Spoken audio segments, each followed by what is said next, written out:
محمد رسول الله. Before I came to Islam, my life was really kind of focused on drink, drugs, having fun. The whole kind of purpose of life was just to have fun, have a laugh. And it's just a way of kind of making your life bearable until you die. I tended to kind of be in a kind of heavy metal crowd, hanging around a lot of people with similar interests, which weren't always the best company to keep. My first experience of seeing Muslims was the 9/11 attacks. I remember I was quite young at the time and I wasn't completely aware of what was going on. In fact, I ran to one of my friends after seeing the news report and I told him that the tourists had declared war in America because I'd never heard of terrorists before. As the war was unfolding and I was seeing more and more about the war in Afghanistan, I started understanding that these people were Muslims and that the Muslims were doing these horrible atrocities across the world. So from that kind of media bombardment, I started getting a strong hatred for Muslims. So much, in fact, I tried to join the army 3 times with the goal of wanting to go over there and kill as many of these people as I could, to do my bit for the country and to make it a bit safer for my family. I thought they were kind of the big evil of the world. I started hearing a bit more about Islam. It was the last time I was applying for the army. I came across this radio station. It was at a time when I was listening to conspiracy theory radio and things like this. And it was a radio station from the American government called Terror Talk. And it was talking about the life of the Prophet ﷺ. And it just didn't sound right to me that people would follow him from all these evil things they were saying about him. So I started to question what Muslims believed at that time. I was on a spiritual search anyway.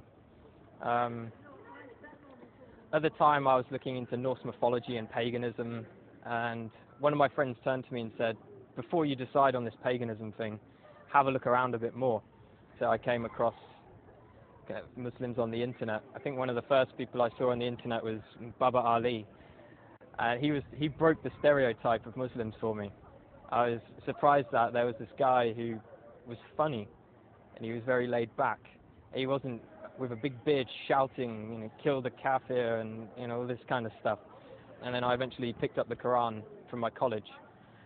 When I had it, I actually thought I was picking up a terrorist handbook, and I was a bit worried that MI5 were going to come after me as soon as they saw me take it out of the library. But as soon as I started reading the book, it hit me immediately, and I couldn't stop reading it. It sank deep into my heart. And as I kept continuing through the different surahs, I remember reading about people in the fire having boiling water to drink, burning their throats. And as I could read this and I was living this awful life, I could feel my throat burning, and I could feel kind of how real this thing was and how I had to change. The first day I went to the mosque, I spent all day there reading, and my mum called me in the evening and asked me where had I been all day, and I said I was at a mosque. She was like, what? No, you can't be at a mosque, you're a Christian. Christians don't go to mosques. She was very, very shocked and thought I was going down a bad path. That was my mum's original reaction. After a while she started to accept it. She'd done a lot of crying. I'm not too sure why she was crying. I think she felt I was rejecting everything she'd taught me. A lot of people say when they find Islam it's as if they've come home. And that's just the feeling I get. It's as if me in the past wasn't me at all. I was being controlled by something else. Only good things have happened since I've become Muslim. My life is sorted out and I've never had so much going on in my life at one time.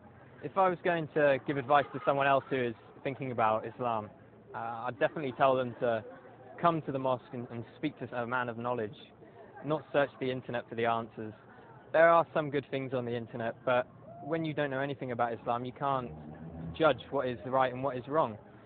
So it's much better to speak to someone, spend time with the Muslims. I spent many weeks in their company, and you get an understanding of who they are and what kind of quality of people they are. Don't be afraid of what your family thinks. I've had many people, and myself as well, was worried about what my parents would think. And at the end of the day, Islam is for you, it's for you. You can just hope the best for your parents will come afterwards.